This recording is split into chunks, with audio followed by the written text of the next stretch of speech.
économique et monétaire ouest-africaine.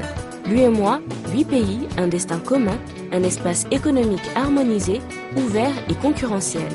L'UEMOA, votre guide au cœur de l'Afrique, des grands événements et des grandes mutations sur Africable.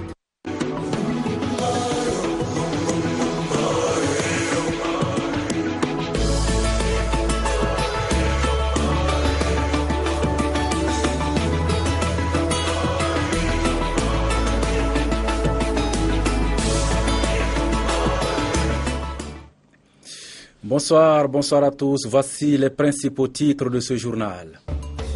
Fin des traques sanglantes en France. Les 2 suspects de l'attentat contre Charlie Hebdo ont été tués à Dammartin ainsi que le preneur d'otages des portes de Vincennes. L'assaut a été mené simultanément vers 17h par les forces de l'ordre. Après 10 mois passés à la tête du gouvernement malien, Moussa Mara cède le fauteuil à Modibo Keïta nommé jeudi. La passation des charges entre les 2 hommes a eu lieu ce vendredi à Bamako. Voilà pour le sommaire.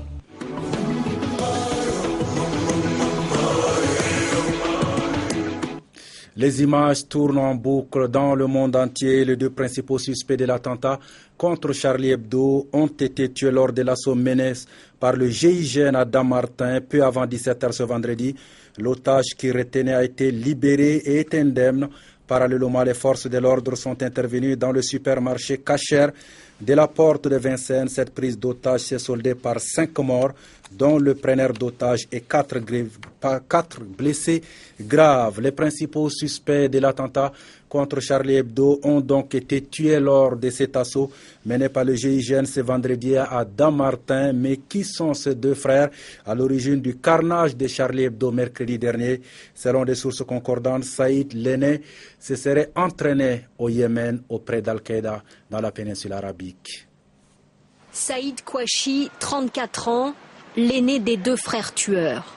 Son parcours était flou, il commence à s'éclaircir.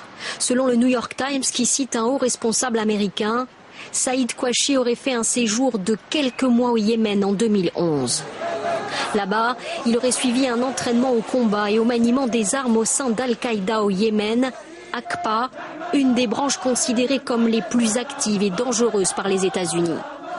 C'est ce même groupe qui a publié une liste d'ennemis recherchés, morts ou vifs pour crimes contre l'islam.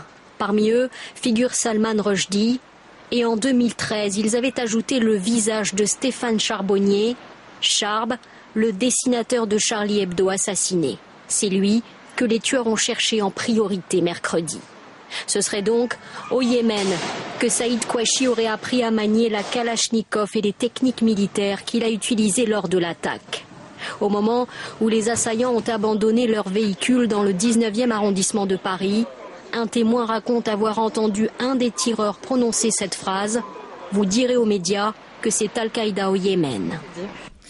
Je vous le disais tout à l'heure, donc les forces de l'ordre ont lancé simultanément l'assaut à Dammartin et dans le supermarché Kacher où s'était retranché un autre preneur d'otages, Amédi Koulibaly. Cette prise d'otage s'est soldée par la mort de 5 personnes, dont le preneur d'otages. Alors une question, qui était donc Amédi Koulibaly? Son itinéraire dans ce reportage. Amédi Koulibaly, 32 ans, ce serait le preneur d'otages. Depuis jeudi, il est activement recherché par la police avec une femme, Hayat Boumedienne, 26 ans.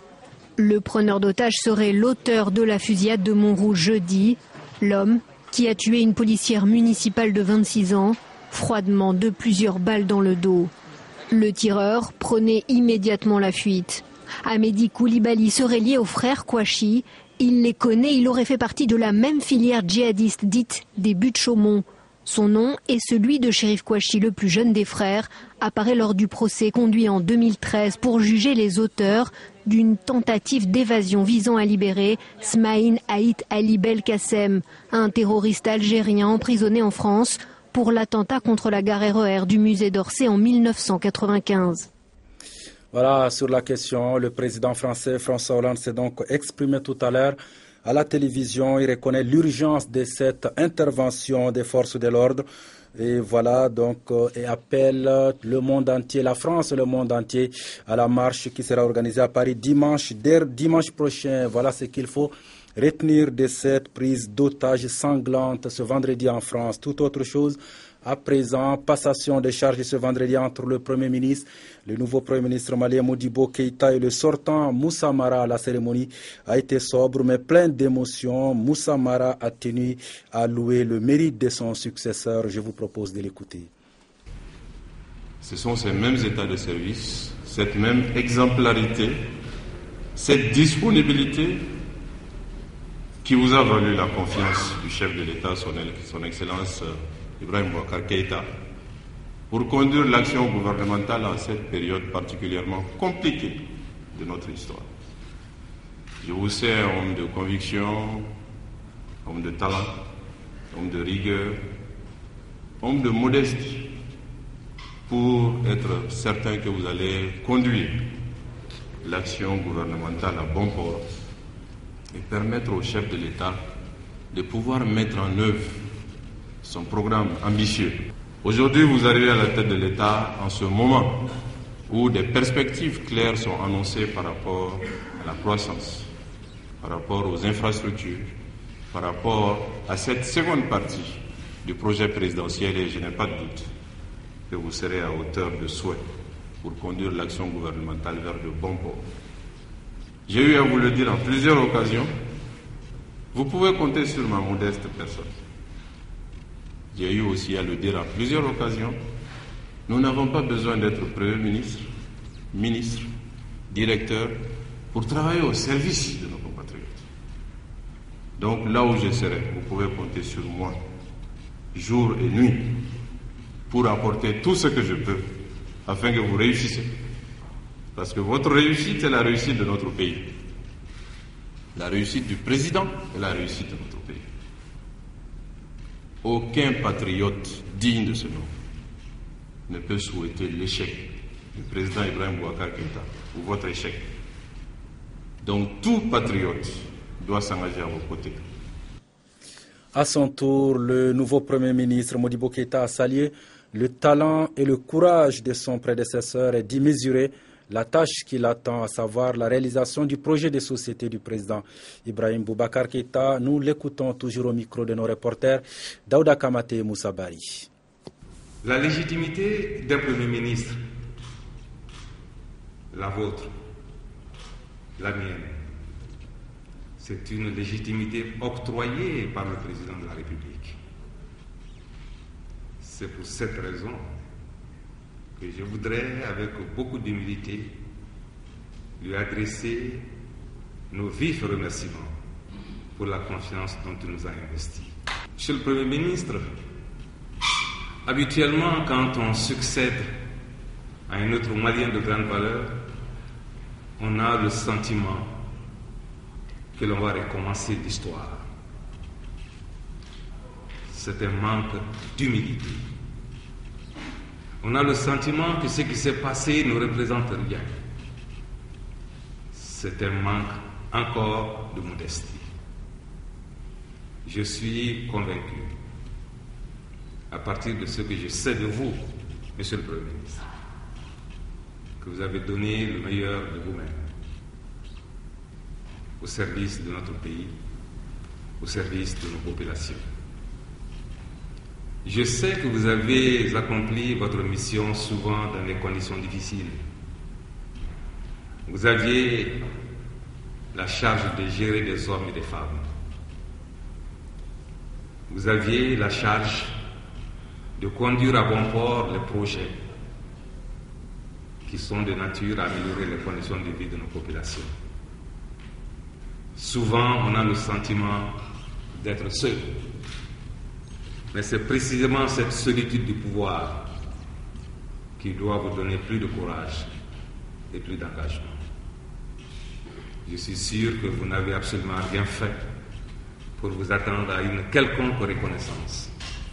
Seul le devoir conduit à vos actions.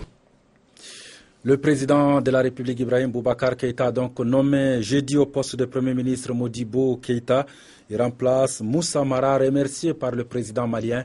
Modibo Keïta est une grande figure malienne. Il avait déjà dirigé le gouvernement en 2002 sous la présidence d'Alpha Omar Konaré. Son portrait avec Daouda Kamate. Modibo Keïta, pourtant pas novice à ce poste, se voit confier la lourde tâche de redresser le bateau du capitaine Ibeka qui a connu beaucoup de zigzags sans connaître de chavirement. Modibo Keïta était jusqu'à sa nomination le haut représentant du chef de l'État dans les pourparlers qui se tiennent en ce moment en Alger. Réputé être honnête et rigoureux, âgé de 73 ans, le natif de Koulikoro au nord-est de la capitale Bamako a commencé sa carrière comme instituteur en 1963 avant d'entrer au gouvernement, d'abord comme directeur de cabinet du ministre de l'Éducation nationale de 1979 à 1982, puis comme ministre de l'Emploi et de la Fonction publique de 1982 à 1986, puis des Affaires étrangères et de la coopération internationale de 1986 à 1989. Sa nomination est perçue comme un signal fort car la question du nord du Mali reste une priorité majeure pour le chef de l'État malien. Marié et père de 5 enfants, il a également exercé les fonctions d'ambassadeur ainsi que de secrétaire général de la présidence de 1999 à 2002 sous Alpha Omar Konaré. Le nouveau locataire de la cité administrative a aussi un autre atout, celui de la maîtrise parfaite de l'administration. Le redressement de l'État et la lutte contre la corruption seront parmi ses priorités. Toujours au Mali, le ministère de la Culture a organisé ce vendredi une cérémonie de lancement de l'hologramme commun aux pays de l'UEMOA pour l'identification des œuvres originales des 8 pays de la zone. Cette rencontre qui a regroupé plusieurs experts de l'UEMOA pour objectif de lutter contre la piraterie des œuvres littéraires et artistiques. Reportage Abdoulaye Maïga, Cheikh Tidiane Koulibaly, commentaire Aminata Mariko. Cette cérémonie s'inscrit dans le cadre de la lutte contre la piraterie au sein du marché culturel commun de la CEDEAO. Devant la persistance du phénomène qui se manifeste sous des formes de plus en plus variées et difficiles à cerner et au regard des conséquences désastreuses de la piraterie sur l'économie et la culture, les États de la CEDEAO, la Communauté économique des États de l'Afrique de l'Ouest, n'ont d'autres alternatives que de conjuguer leurs efforts pour venir à bout du fléau. En procédant ainsi à la création de notre jeune institution, le Conseil des ministres a souligné que, je cite, « Compte tenu de l'ampleur de la fraude et du piratage d'œuvres d'art en Afrique en général et en Afrique de l'Ouest en particulier, il est essentiel de mettre en place un mécanisme d'observation et de suivi de ces œuvres avec pour objectif de réduire les obstacles au développement des industries culturelles. » Ces choix portés sur le Mali pour le lancement officiel de cet outil technique dans le cadre de la lutte contre la reproduction illégale et la piraterie est une reconnaissance des efforts du gouvernement malien.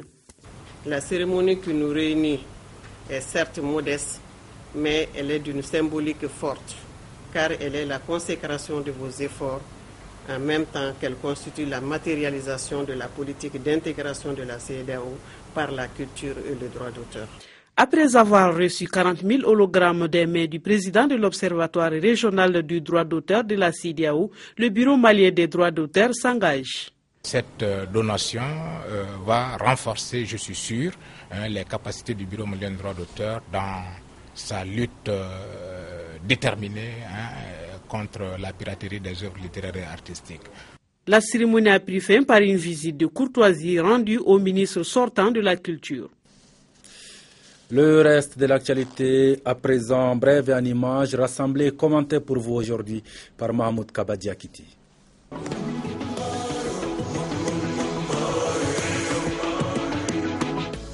Le groupe islamiste armé Boko Haram a entièrement détruit ce mercredi 16 villes et villages des rives du lac Tchad dans le nord-est du Nigeria au cours d'un nouveau raid, ont déclaré hier des responsables locaux. Parmi les villes touchées figure Baga, un grand carrefour commercial qui abrite une base militaire importante.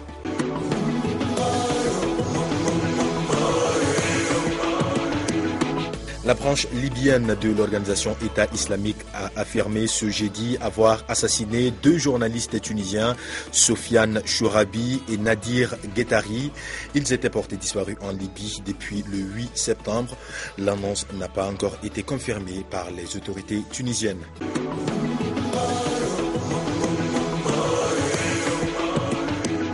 Le Le gouvernement gambien a identifié une quinzaine de participants à l'attaque contre la présidence le 30 décembre dernier, dont 4 ont été tués, confirmant le nom du principal meneur poursuivi par la justice aux États-Unis où il a fui. Le chef de l'État Yahya Jammeh, qui dirige la Gambie d'une main de fer depuis le coup d'État qu'il a porté au pouvoir en 1994, avait déclaré il y a quelques jours vouloir faire un exemple promettant de se débarrasser des meneurs de l'attaque un par un jusqu'au dernier.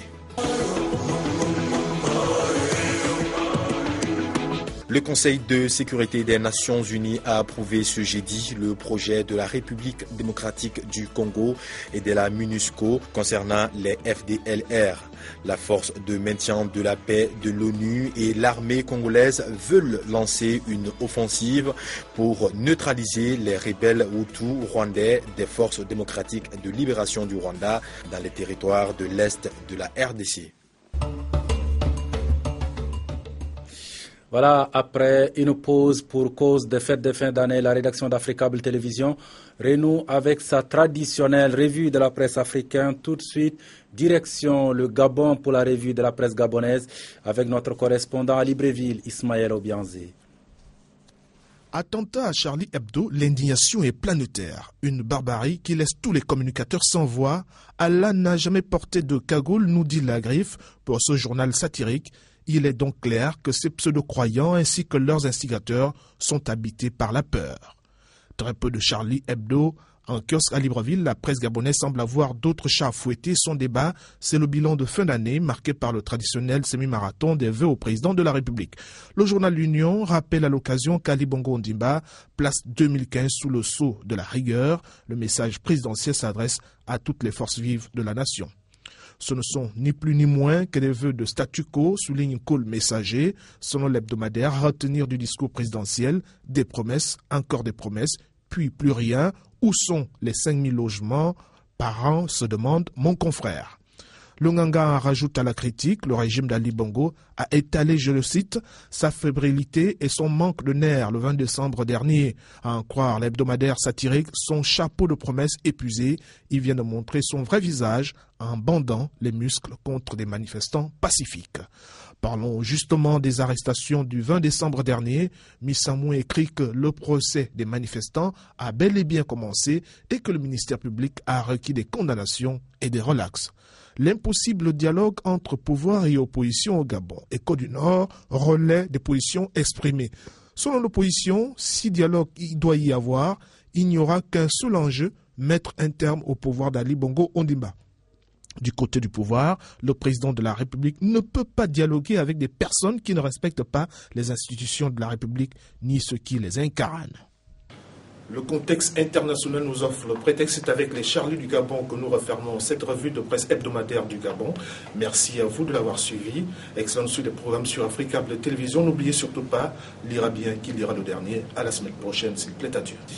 À la semaine prochaine, Ismaël Obianzé. Le sport, le football avant de refermer ce journal.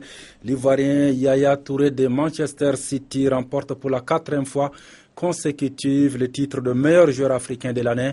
Il devance ainsi Pierre-Emerick Aubameyang du Gabon et le Nigérian Vincent Enyema de Lille. Aminata Mariko revient ici sur ce awards de la CAF. Après le vote de 56 sélectionneurs ou directeurs techniques nationaux du continent, le milieu de terrain ivoirien Yaya Touré a remporté pour la 4e fois d'affilée le titre de meilleur joueur africain de l'année. Un succès logique pour Touré qui devance l'attaquant gabonais Pierre-Emerick Aubameyang de Dortmund et le gardien nigérian Vincent Enyema de Lille. Avec ce 4e trophée en 4 ans, le milieu de terrain des éléphants entre dans l'histoire du football africain. Il devient en effet co-détenteur du nombre de récompenses dans cette catégorie, à égalité avec le Camerounais Samuel Eto'o, désigné en 2003, 2004, 2005 et 2010. 2 joueurs suivent au palmarès de ces trophées créés en 1992, le Nigérian Nwankwo Kanu de 1996 et 1999 et l'Ivoirien Didier Drogba 2006 et 2009. Les autres grands vainqueurs de la soirée sont l'Algérie et le Nigeria qui remportent des trophées dans plusieurs catégories. De son côté, l'Algérie a raflé les récompenses avec 4 trophées obtenus durant la cérémonie. Le Nigeria, bien qu'absent de la future CAN en Guinée équatoriale, est bien présent dans le palmarès grâce à ses filles. Son équipe nationale féminine, championne d'Afrique 2014. Alors que son pays est 28e au classement FIFA, l'année 2014 de Yaya Touré 31 a été marquée par le gain d'un record titre en championnat d'Angleterre avec Manchester City après celui de 2012, ainsi que d'une Coupe de la Ligue. Le joueur a également figuré dans le 11 type de la Premier League, ainsi que dans la liste des 23 prétendants au Ballon d'Or 2014. Voilà donc qui met fin à ce journal. Merci à vous de l'avoir suivi. La suite du programme, tout à l'heure à 20h30, à votre avis, à 21h30, Afrique Info première partie, et à 22h15, la suite de votre feuilleton Saloni. Passez d'excellents moments à notre compagnie. À demain.